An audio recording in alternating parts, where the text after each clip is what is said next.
What's up, my lambs, and welcome to, well, probably my first official review of the channel, and we're gonna talk about Toads the Bayou. So now I've beaten the game, and just wanted to say how the game is after the first view. I went through, I've got unlocked all the characters, and I've at least beaten the end boss once, and now it's New Game Plus.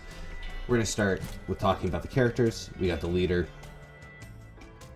And leaders, we can add extra corruption, bigger waves of enemies, higher maximum number of enemies per map. That's pretty sweet. Okay, so you can kind of slay the spire kind of idea, which is nice. That's the first time you're seeing this. I wanted to record this basically after I've beaten the game.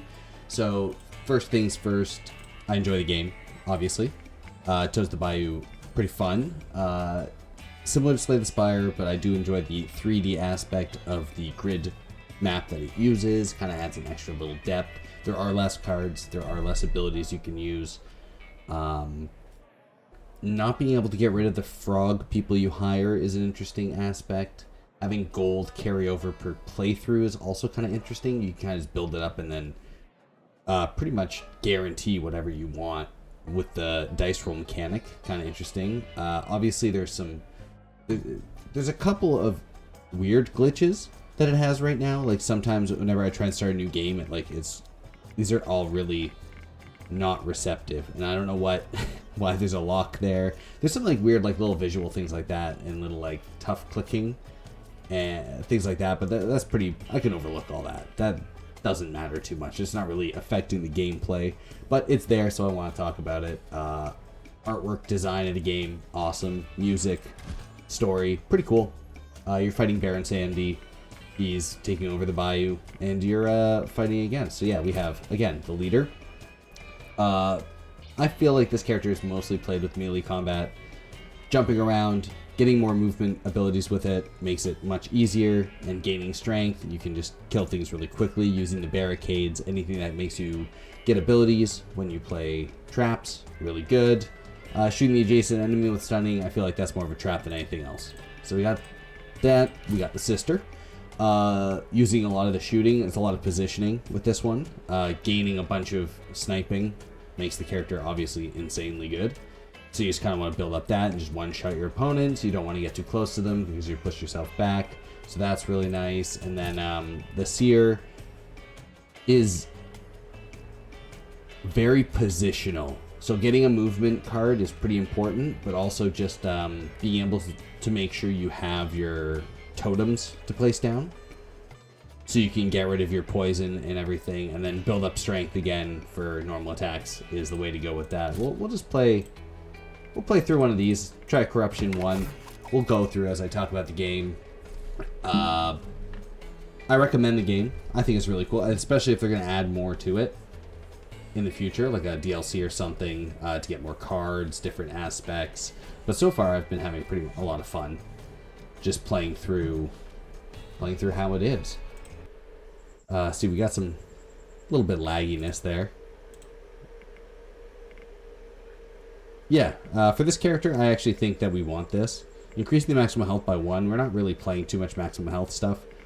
If you're playing it right, you're getting hit very infrequently. So we'll just get more stab damage, basically just +1 strength for the rest of the game. Pretty sweet. We don't have anything to buy because we have none of this, so we're just gonna jump right in. Okay, it worked that time, but sometimes if you just click on this, it doesn't work too well. So we're gonna go in here. Gold's a pretty good aspect. So we're just gonna play here. This should be pretty easy. So the idea of the move having a limited time, so move 3. But the timed means every time you play something before it, it costs, it gets -1 move.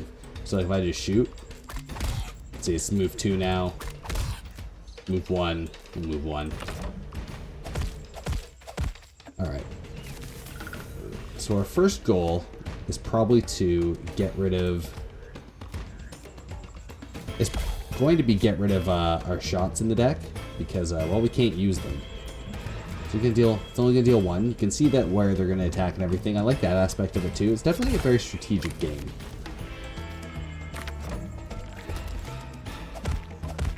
But yeah, just talking about it, like the aspects, how the characters play, how it works, a little bit of roguelike aspects. We're gonna jump here, shoot this guy so he gets stunned. We're gonna, I don't know, shoot this guy stunned. Why not? I very much enjoy it. It's kind of, once you get the hang of it, it gets really, I don't want to say like easy, but it does get kind of easy, honestly. It's pretty easy. The objectives are pretty easy. There's not too many cards you have to worry about.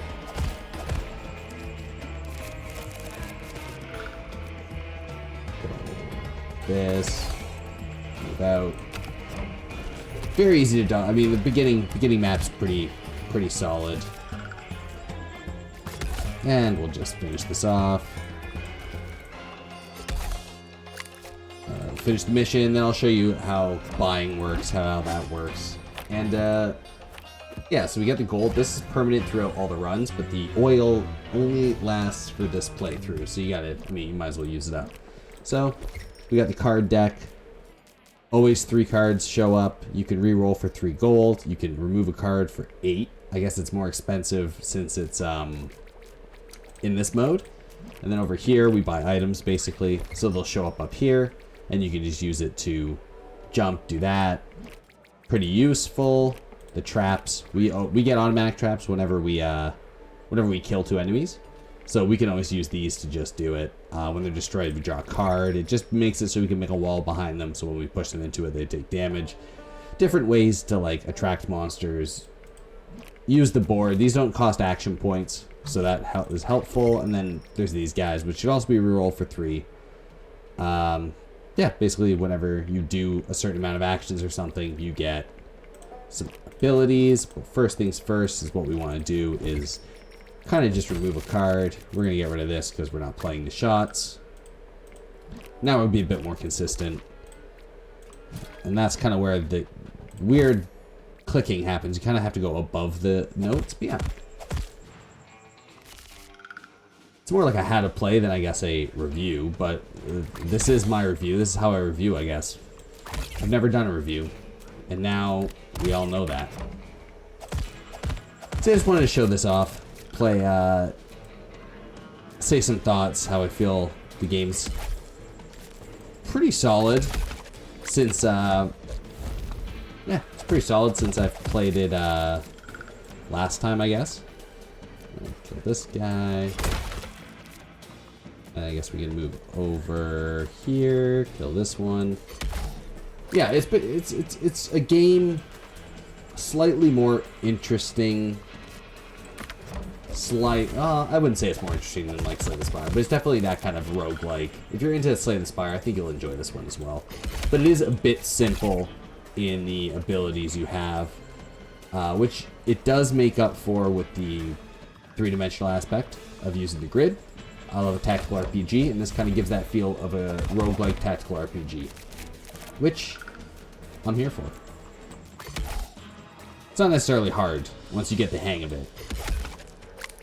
But I definitely think it's worth the checkout.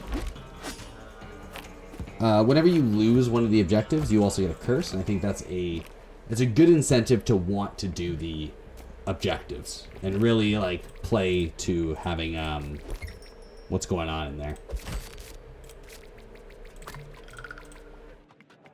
So yeah, that's my slight little review of this game. I recommend it. Give it a check out. Give it a look, and if you liked these reviews, these quick little things, let me know. Yeah, give the game like a 7 out of 10. 7 out of 10. Catch you in the next one, and yeah, bye for now.